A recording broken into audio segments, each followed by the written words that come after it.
बिस्मिल्लाहिर्रहमानिर्रहीम।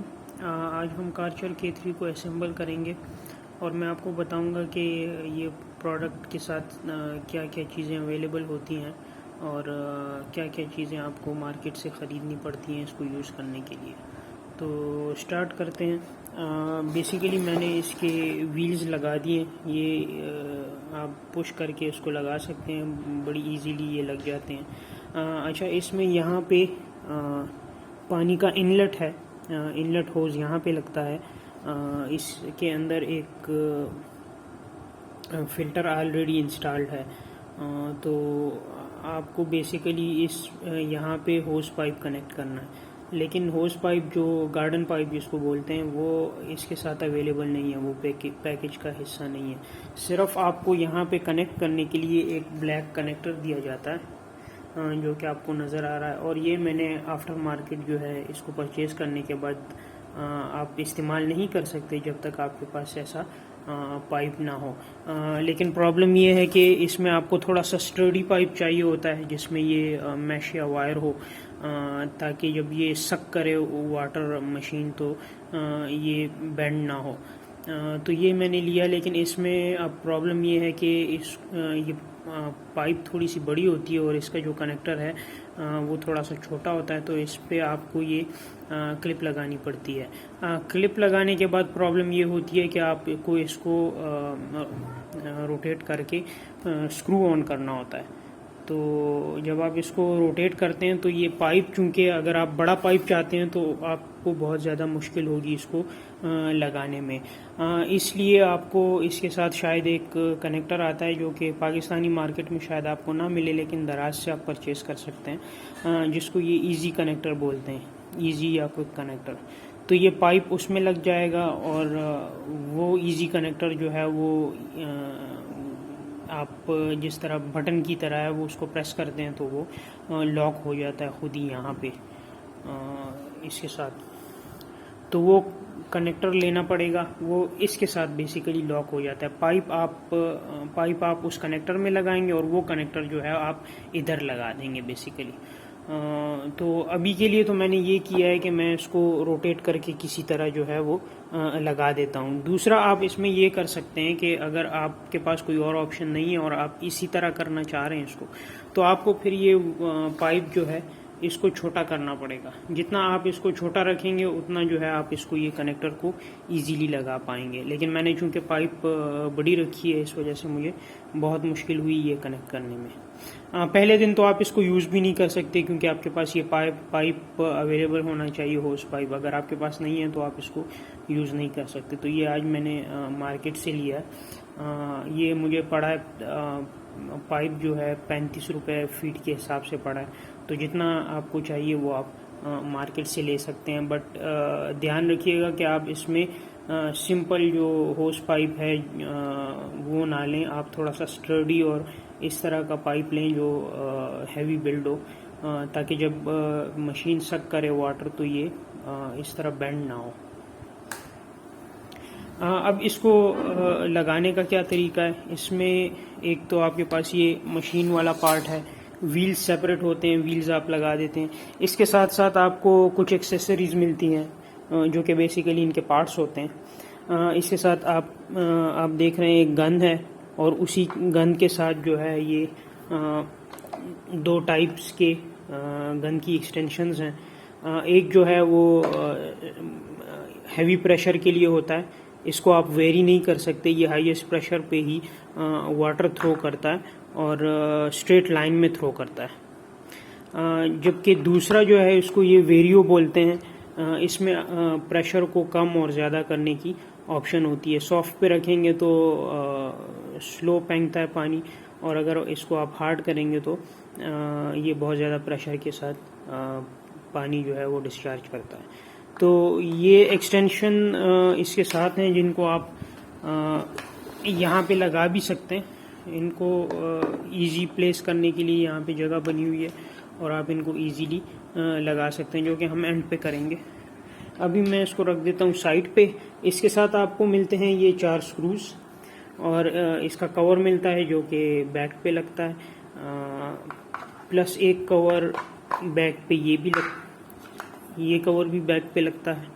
तो basically screws इसमें लगते हैं, वो वाला जो है वो स्क्रूज के बगैर है और ये स्क्रूज के साथ लगता है। 4 स्क्रूज लगते हैं इसमें। ये जो है प्रेशर होज है जो कि आप मशीन और गन के साथ कनेक्ट करते हो, ये भी मैं आपको दिखा दूंगा। ये मैंने आफ्टर मार्केट लिया है, मतलब पैकेज में इंक्लूडेड नहीं होता, इसको आपको सेपरेटली परचेज करना पड़ता है। ये फोम के लिए है। अगर आप जिस तरह गाड़ियां धोने के लिए यूजुअली फोम का यूज़ किया जाता है सोप के थ्रू या किसी भी डिटर्जेंट के थ्रू, तो वो आप इसके थ्रू कर सकते हैं। ये मैंने सेपरेट लिया था 2900 का। तो हम इसको असेंबल करते हैं। सबसे पहले आपने ये वाला पार्ट जो है इसको लगाना है एट द बैक साइड, और इसको लगाने के लिए आपने बेसिकली ये यहाँ पे लगेगा, यहाँ पे और यहाँ पे इसके लिए जगह बनी हुई है। ये वाले जो स्पॉट्स हैं, ये वाले जो स्पॉट्स आपने यहाँ लगा देने हैं। बेसिकली इसको पुश करना है और ये खुद ही इन प्लेस हो जाएगा और इसके ऊपर लग जाएगा बिल्कुल टॉप पे। तो आपने ध्यान रखना है कि ये जो मैंने आपको स्पॉट्स दिखाए हैं इसको आपने ओरिएंट करना है इनके साथ। ये जो 2 एरियाज बने हुए हैं यहाँ पे ये स्लाइड कर जाएंगे। अभी मैंने इसको अपनी पोजीशन पे रख दिया है और अब जैसे ही हम इसको पुश करेंगे ऐसे यहाँ से और फ्रॉम द राइट साइड, तो ये अपनी पोजीशन पे लॉक हो जाएंगे।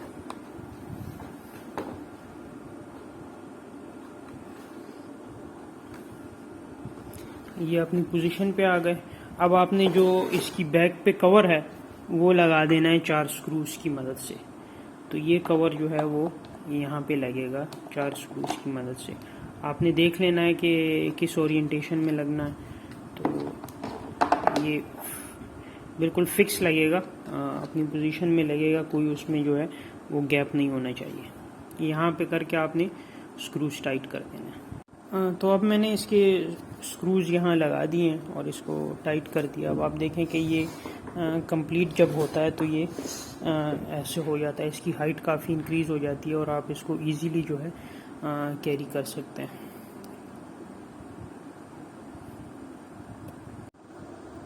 अच्छा, इसको ऑन करने से पहले आपने जो है इसका ये होज पाइप जो यहाँ मशीन के साथ और उसके बाद ये गन के साथ लगता है, आपने बेसिकली करना ये है कि ये यहाँ से लॉक होता है।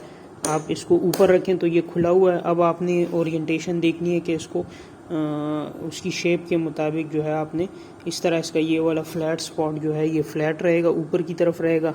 आपने इसको यहाँ से पुश कर देना है और उसके बाद आपने इसको लॉक कर देना है। तो ये अब अपनी जगह पे लॉक हो गया है। इसके खोलने का भी यही तरीका है कि आप इसको यहाँ से उठाएंगे तो ये लॉक खुल जाएगा, उसके बाद आप इसको इजीली रिमूव कर सकते हैं। शुरू में जब इसको आप खोलते हैं तो ये अक्सर यहाँ पे लॉक हो जाता है और नहीं खुलता, तो उसके लिए आपको थोड़ा सा इसको अंदर प्रेस कर दें। अंदर प्रेस करने के बाद ये इजीली जो है ये लॉक इसका खुल जाता है। तो आप ऐसे करेंगे तो ये लॉक हो जाएगा और फिर प्रॉपरली सिक्योर लग जाएगा।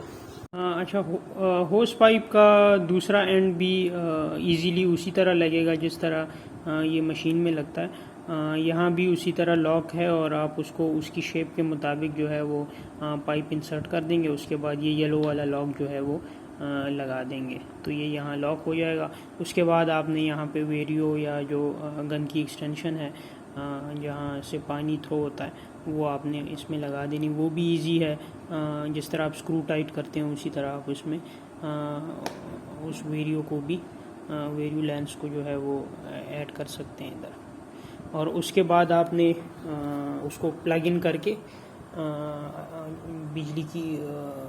बिजली का कनेक्शन देना है और उसके बाद आपने यहाँ से उसको ऑन कर लेना है। और आपने ये कनेक्टर लगाना है पानी के लिए। इसको बेसिकली आप इसका एक एंड आपने जिस तरह मैंने शुरू में बताया, मशीन की बैक पे लगा देना है, और इसका दूसरा जो एंड है ये आप बाल्टी में रख सकते हैं, या आप इसको किसी टैप या नलके के साथ जो है वो कनेक्ट कर सकते हैं। तो आपको ये स्टेप करना है, अदरवाइज़ आप अगर इसकी ये रिज़र्व एरिया में पानी डाल भी देते हैं तो ये काम नहीं करेगा। यूजुअली यहाँ पे डिटर्जेंट या इस तरह का शैम्पू वगैरह डाला जाता है या कोई क्लीनर डाला जाता है। तो जब तक आपका वाटर का कनेक्शन नहीं होगा ये नहीं चलेगा। जब आप इनिशियली इसको ऑन करते हैं तो ये इसकी काफ़ी तेज़ आवाज़ है, और इसका इंजन जब काम शुरू करता है, मशीन जब इसकी काम शुरू करती है तो उस वक्त पानी नहीं निकलता। इसको थोड़ा सा पानी सक करने में टाइम लगता है, लेकिन जब एक दफ़ा ये पानी सक कर लेता है और पानी पाइप में भर जाता है तो उसके बाद ये काम शुरू कर देता है। जो इसमें अच्छी बात यह है कि इसकी जो गन है वो बहुत ज़्यादा लाइट है, और इसमें आपके पास यहाँ पे गन में एक सेफ्टी है कि अगर आप इसको ऐसे रखेंगे, बटन को प्रेस रखेंगे तो ये नहीं दबेगा, लेकिन अगर आप इसको ऐसे कर देते हैं, इंटर कर देते हैं, तो ये आप यूज़ कर सकते हैं, उस वक्त यूजेबल होगा। और इसको आप जैसे ही छोड़ते हैं तो मशीन बंद हो जाती है, और जैसे ही आप ऑन करते हैं तो मशीन चल पड़ती है और पानी आप यूज़ कर सकते हैं। मैंने इसकी वायर को, ये जो पाइप है होस पाइप, गार्डन पाइप, इसको मजबूरन मैंने छोटा कर दिया क्योंकि इसको कनेक्ट करने में बहुत ज़्यादा मुश्किल हो रही थी, और आपको ये इसमें लगाना पड़ता है क्योंकि इस पाइप का साइज़ जो है वो बड़ा है, तो आपको एक क्लिप भी लगाना पड़ता है। तो जब आप क्लिप नहीं रिमूव कर सकते और आप इतना बड़ा पाइप रखेंगे तो आपको कनेक्ट करने में बहुत ज़्यादा मुश्किल होगी, इसलिए मैंने इसको थोड़ा सा कम साइज़ का कर दिया है, ताकि इतना हो कि ये किसी बर्तन में या बाल्टी में आप रख सकें, लेकिन इतना बड़ा ना हो कि आपको इसको कनेक्ट करने में मुश्किल हो।